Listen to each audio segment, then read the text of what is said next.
Hello everyone. आज हम जो 9th क्लास का चैप्टर है सेल वो आगे डिटेल में स्टडी करने जा रहे हैं। तो देखिए, जैसे मैंने डायग्राम में शो कर रखी हैं, 2 टाइप्स की सेल होती हैं, that is plant cell and animal cell. ये आगे हम डिस्कस करेंगे। इस डायग्राम को आगे डिस्कस करेंगे। फर्स्ट ऑफ ऑल हम जानते हैं कि हम आगे क्या क्या स्टडी करने जा रहे हैं। तो देखिए, हम पहले लास्ट जो 2 वीडियोस थी हमारी, इसमें हमने देखा कि जो सेल होती है उसके 3 पार्ट्स हैं, that is plasma membrane, nucleus, cytoplasm, जिसमें से हम प्लाज्मा मेम्ब्रेन ऑलरेडी डिस्कस कर चुके हैं। आज हम स्टडी करेंगे न्यूक्लियस एंड साइटोप्लाज्म। तो देखिए, पहले हम जानते हैं व्हाट इज़ न्यूक्लियस। न्यूक्लियस क्या होता है? तो अगर हम बात करें न्यूक्लियस की, तो न्यूक्लियस एक मेन पार्ट होता है सेल का, चाहे वो एनिमल में हो चाहे वो प्लांट्स में हो, जिसमें genetic character means genetic material जो कि क्या होते हैं, हमारे पेरेंट्स के करेक्टर होते हैं, और वो डीएनए की फॉर्म में one generation to another generation pass होते हैं। किसकी हेल्प से बेटा? वो न्यूक्लियस की हेल्प से। तो आगे देखिए, हम जानते हैं nucleus is the main part of the cell in which genetic material stored in the form of chromosome। कि जो जेनेटिक मटेरियल है वो क्रोमोसोम की फॉर्म में प्रेजेंट होता है। क्रोमोसोम क्या होते हैं? ये थ्रेड लाइक स्ट्रक्चर होते हैं जो कि डीएनए से बने हुए होते हैं। तो आगे हम देखते हैं, चलो। Chromosome contain genetic material that is character of parents which transfer from one generation to another generation in the form of DNA। कि जो ये जो करेक्टर्स हैं वो डीएनए की फॉर्म में one generation to another generation क्या होते हैं? पास होते हैं। डीएनए की फुल फॉर्म मैंने यहाँ पर शो कर रखी है, दैट इज डीऑक्सीराइबोन्यूक्लिक एसिड। अब जैसे कि हमने सेल के बारे में बात की थी कि सेल कंबाइन होकर टिश्यू बनाती है, टिश्यू कंबाइन होकर ऑर्गन, एंड ऑर्गन कंबाइन होकर ऑर्गन सिस्टम, और ऑर्गन सिस्टम पूरा कंबाइन होकर क्या बना रहा है? पूरा ऑर्गेनिज्म। वैसे ही अगर हम क्रोमोसोम और जेनेटिक मटेरियल की बात करें तो जेनेटिक मटेरियल क्रोमोसोम से बना हुआ होता है, और क्रोमोसोम किससे बना हुआ होता है? DNA and protein. और डीएनए और प्रोटीन की जो फंक्शनल यूनिट है, मीन्स जो स्मॉलेस्ट यूनिट है, वो क्या है? जीन। इसमें हम उल्टा डायग्राम शो किए हुए हैं। यहाँ पर जीन स्मॉलेस्ट यूनिट है, मीन्स स्मॉलेस्ट सेल यूनिट है, दैट इज जीन। और जीन से क्या बन रहे हैं? डीएनए। डीएनए से क्या बन रहे हैं? क्रोमोसोम। ओके, क्रोमोसोम का मैंने डायग्राम शो कर रखा है, जो कि थ्रेड लाइक स्ट्रक्चर हैं, स्पिंडल शेप स्ट्रक्चर हैं।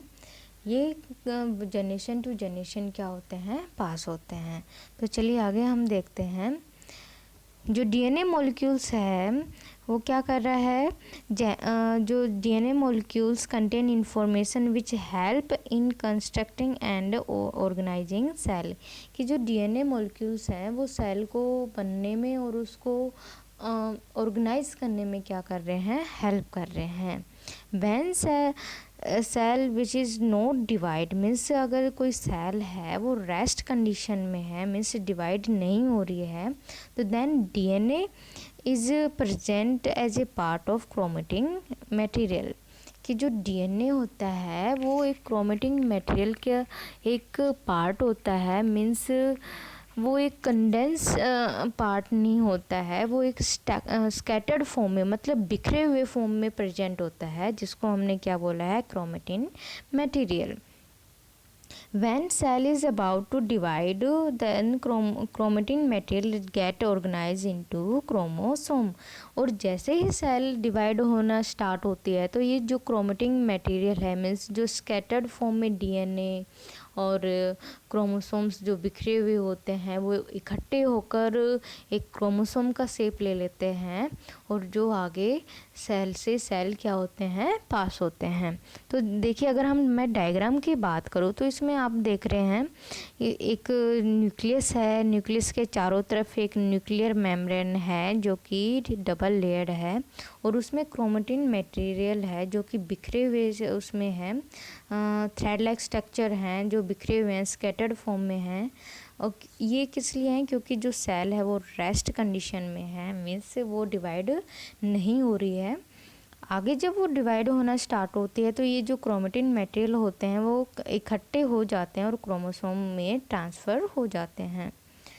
तो चलिए आगे हम डिस्कस करते हैं another point, that is on the basis of nuclear membrane organism are two types की जो न्यूक्लियर मेम्ब्रेन होती है। न्यूक्लियर मेम्ब्रेन क्या है? जो न्यूक्लियस के चारों तरफ जो मेम्ब्रेन होती है, जो उसको कवर किए हुए होती है, उसको हम क्या बोल रहे हैं? Nuclear membrane. तो इसमें टू टाइप्स के हैं, that is prokaryotes and eukaryotes. Prokaryotes हम किन को बोलेंगे? Cell whose nucleus lack of nuclear membrane, means वो सेल जिसका न्यूक्लियस के चारों तरफ cell membrane means nucleus membrane नहीं होती है, उसको हमने क्या बोला है? प्रोकैरियोट्स। इसमें एग्जाम्पल है बैक्टीरिया। अगर हम यूकैरियोट्स की बात करें तो यूकैरियोट्स जो होते हैं उनमें उनके सेल में जो न्यूक्लियस होता है उस न्यूक्लियस के चारों तरफ न्यूक्लियर मेम्ब्रेन प्रेजेंट होती है, इसलिए हमने उसको क्या बोला है? यूकैरियोट्स। अगर हम इसमें देखें, मैंने एक डायग्राम शो कर रखा है नीचे एक बैक्टीरिया का। बैक्टीरिया भी बोल सकते हैं, प्लांट सेल भी बोल सकते हैं। तो देखिए इसमें जो है जो न्यूक्लियोइड्स मैंने शो कर रखा है सेल के बीच में, क्योंकि जो न्यूक्लियस है उसके चारों तरफ कोई मेम्ब्रेन नहीं है, तो जो जेनेटिक मटेरियल है वो बिखरे हुए स्टेट में है, मीन्स स्कैटर्ड फॉर्म में है, इसलिए हमने उसको न्यूक्लियोइड नाम दे दिया है। और जो सेल वॉल है इसके चारों तरफ प्रेजेंट है, प्लाज्मा मेम्ब्रेन इसमें प्रेजेंट है, लेकिन जो न्यूक्लियर मेम्ब्रेन है वो प्रेजेंट नहीं है। और ये डायग्राम किन का है? प्रोकैरियोट सेल का। तो आगे चलिए हम करते हैं बात साइटोप्लाज्म की। साइटोप्लाज्म में क्या होता है? साइटोप्लाज्म की अगर हम बात करें तो देखिए, this is fluid like material present in the cell, it contain many cell organelles. की जो है ये फ्लड लाइक स्ट्रक्चर है, मीन्स कंडेंस लिक्विड है जिसमें सेल ऑर्गेनेल्स प्रेजेंट होती हैं, और उनका जो फंक्शन होता है सेल ऑर्गेनेल्स का वो क्या होता है? डिफरेंट। अब चलिए देखते हैं। In prokaryote these are absent due to absent defined nuclear region, but in eukaryote cell all are present। कि जो प्रोकैरियोट जो सेल होते हैं उनमें जो सेल ऑर्गेनेल्स होती हैं वो एब्सेंट होती हैं, लेकिन अगर हम यूकैरियोट्स की बात करें तो उसमें सेल ऑर्गेनेल्स क्या होती हैं? प्रेजेंट होती हैं। वो किस लिए प्रोकैरियोट्स में किस लिए एब्सेंट होती हैं? क्योंकि जो उनका जेनेटिक मटेरियल है जिसको हमने न्यूक्लियोइड्स बोला है वो स्कैटर्ड फॉर्म में होता है, मीन्स बिखरा हुआ होता है, उसके चारों तरफ कोई न्यूक्लियर मेम्ब्रेन नहीं होती है। That's why cell organelles are absent in prokaryotes. अब आगे हम जानेंगे व्हाट इज सेल ऑर्गेनेल्स, कि सेल ऑर्गेनेल्स क्या होती हैं। In multi cellular organism needs a lot of chemical activities to support their complicated structure and function. कि जो मल्टी सेलुलर ऑर्गेनिज्म होते हैं उनमें उनका आपने देखा, आपको पता है कि जो उनका स्ट्रक्चर होता है, उनका जो फंक्शन होता है उनकी बॉडी का वो क्या होता है? बहुत ही कॉम्प्लेक्स होता है, और उस बॉडी में काफ़ी केमिकल एक्टिविटीज़ होती रहती हैं, तो उनको ऑर्गेनाइज करने के लिए सेल ऑर्गेनेल्स प्रेजेंट होती हैं। तो आगे देखिए, to separate these activities from each other, some little membrane bound structure are present in the cell called cell organelles। That means कि इन एक्टिविटीज़ को अलग अलग करने के लिए आपको पता है सेल ऑर्गेनेल्स है, सेल ऑर्गेनेल्स का हर जो सेल ऑर्गेनेल्स है उसका फंक्शन क्या है? अलग अलग। तो उनकी एक्टिविटीज़ को भी अलग अलग करने के लिए उनके चारों तरफ एक सेल मेम्ब्रेन होती है, और उसको हमने बोला है सेल ऑर्गेनेल्स। की जो ये छोटे छोटे जो स्ट्रक्चर्स होते हैं सेल के अंदर, जिनकी डिफरेंट फंक्शन होता है, डिफरेंट एक्टिविटीज़ होती हैं, उनको हमने क्या बोला है? Cell organelles. अब देखिए, अगर हम बात करें तो सम इम्पोर्टेंट सेल ऑर्गेनेल्स की बात करें तो कौन कौन सी है। इसमें देखिए endoplasmic reticulum, Golgi apparatus, lysosome, mitochondria, plastid and vacuoles. ये सेल ऑर्गेनेल्स हैं, मीन्स छोटे छोटे स्ट्रक्चर हैं जो सेल के अंदर प्रेजेंट होते हैं। आगे चलिए हम इनको वन बाय वन स्टडी करते हैं। तो फर्स्ट अगर मैं बात करूं एंडोप्लाज्मिक रेक्टिकुलम, तो देखिए इसका जो वर्क है वो बायोकेमिकल एक्टिविटीज़ को परफॉर्म करता है सेल के अंदर। और ये 2 टाइप का है, that is SER and RER। SER को हमने क्या बोला है, स्मूथ एंडोप्लाज्मिक रेक्टिकुलम, और RER को क्या बोला है, रफ एंडोप्लाज्मिक रेक्टिकुलम। तो चलिए हम देखते हैं SER का क्या फंक्शन है और RER का क्या फंक्शन है। SER क्या करता है, फैट एंड लिपिड्स को फॉर्मेशन में हेल्प करता है, जो कि जो सेल की जो सेल मेम्ब्रेन है उसकी फॉर्मेशन में हेल्प करते हैं। अगर मैं RER की बात करूँ तो ये इसको हमने रफ एंडोप्लाज्मिक रेक्टिकुलम बोला है। ये रफ किस लिए हैं, क्योंकि इनकी सरफेस के ऊपर राइबोसोम्स होते हैं, और ये राइबोसोम्स क्या करते हैं, प्रोटीन सिंथेसिस में हेल्प करते हैं। अब आगे देखिए गोल्जी अपरेटस की अगर हम बात करें तो इसको फर्स्ट डिस्क्राइब किया गया है कैमिलियो गोल्जी ने। आगे इसके बारे में हम डिस्कस करते हैं। The material which is synthesised near endoplasmic reticulum is packed and dispersed to various target inside और outside of the cell through Golgi apparatus. कि जो गोल्जी अपरेटस है वो क्या करती है कि जो एंडोप्लाज्मिक रेक्टिकुलम के चारों तरफ जो भी मटेरियल बनता है उसको पैक करती है और उसको डिस्पेस करती है, मतलब एक जगह से दूसरी जगह ले जाने में क्या करती है, हेल्प करती है। तो चलिए आगे सेकंड पॉइंट हम डिस्कस करते हैं। It store, modify and package the product in vesicle. किसका वर्क क्या है कि स्टोर करती है, कोई भी जो प्रोडक्ट होता है उसको मॉडिफाई करती है और उसको वेसिकल्स में क्या करती है, पैक करती है। वेसिकल एक स्मॉल सर्कुलर टाइप स्ट्रक्चर होते हैं जो कि गोल्जी अपरेटस से ओरिजिनेट होते हैं। आगे देखिए, it also help in lysosome formation, और ये जो सेल ऑर्गेनेल्स लाइसोसोम है उसको भी फॉर्मेशन में क्या करती है, हेल्प करती है, मीन्स उसको भी बनाने में क्या करती है, हेल्प करती है। आगे चलिए हम देखते हैं व्हाट इज़ लाइसोसोम, के लाइसोसोम क्या होते हैं। It helps the cell to keep clean by digesting waste material and damaged part of the cell with the help of digestive enzyme। कि जो लाइसोसोम्स होते हैं वो क्या करते हैं कि ये जो सेल में जो टूट फूट होती है, मीन्स जो वेस्ट मटेरियल होते हैं या फिर कोई सेल डैमेज हो जाती है तो उसको डाइजेस्ट करता है। डाइजेस्ट कैसे करता है, क्योंकि इसमें डाइजेस्टिव एंजाइम होते हैं जिसकी हेल्प से ये उन मटेरियल्स को क्या करता है, डाइजेस्ट करता है। अगर हम बात करें तो एक मोस्ट इम्पोर्टेंट क्वेश्चन बनता है कि सेल कौन सी सेल है जिसको हम सुसाइड बैग्स बोलते हैं। तो देखिए, it is also known as suicide bags of the cell because digest its own cell when they get damaged. क्योंकि ये अपनी जो खुद की जो सेल है, मीन्स जी अगर इसकी खुद की भी सेल अगर कोई डेड हो जाती है या फिर डैमेज हो जाती है तो ये उनको भी क्या कर लेता है, डाइजेस्ट कर लेता है, उनको भी क्या कर जाता है, इनगल्फ कर जाता है। तो इसलिए इसको हमने क्या बोला है, सुसाइड बैग्स। अगर हम माइटोकॉन्ड्रिया की बात करें तो that is most important part of the cell, क्योंकि ये क्या है, power house of the cell. की जो सेल को एनर्जी प्रोवाइड करता है वो सेल ऑर्गेनेल्स क्या है, माइटोकॉन्ड्रिया। तो देखिए, it is power house of the cell, it release the energy in the form of ATP। कि ये एनर्जी के कौन सी फॉर्म में रिलीज़ कर रहा है, ATP के फॉर्म में, जिसको हमने बोला एडेनोसाइन ट्राइफॉस्फेट। इस ATP की फुल फॉर्म है ये। For the various cell activities, की जो सेल में जो भी एक्टिविटीज़ होती हैं वो इसी की एनर्जी की हेल्प से परफॉर्म की जाती हैं।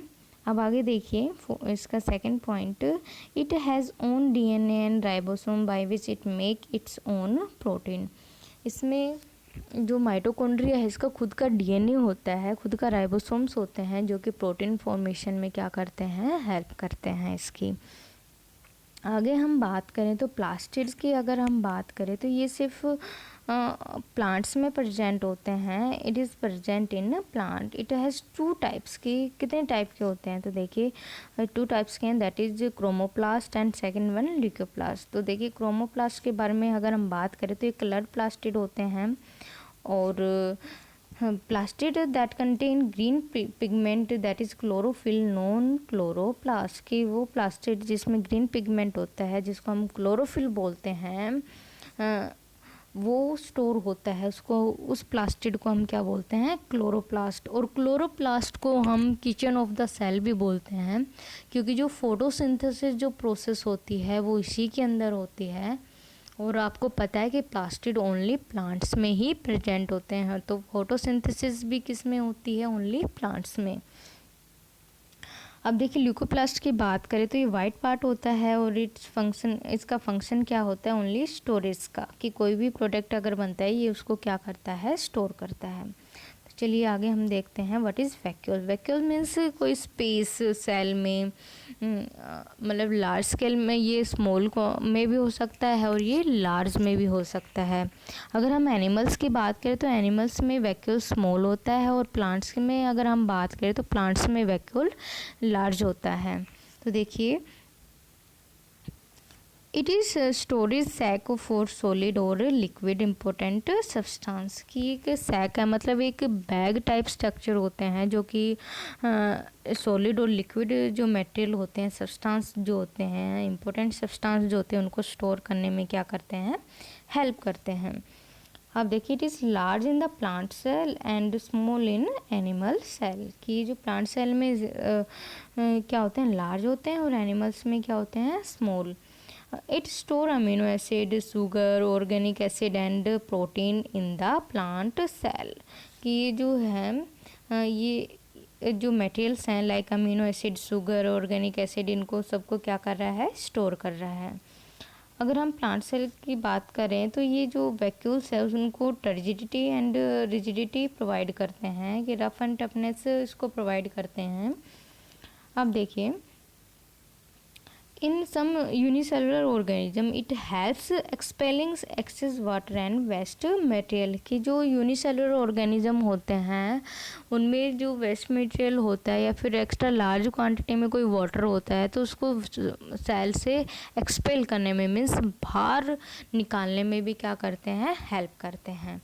तो चलिए आगे अगर हम डायग्राम की बात करें प्लांट सेल और एनिमल सेल की, तो देखिए प्लांट सेल की अगर हम बात करें तो आपको पता है कि प्लांट सेल में सेल वॉल होती है, लेकिन एनिमल सेल में सेल वॉल नहीं होती है।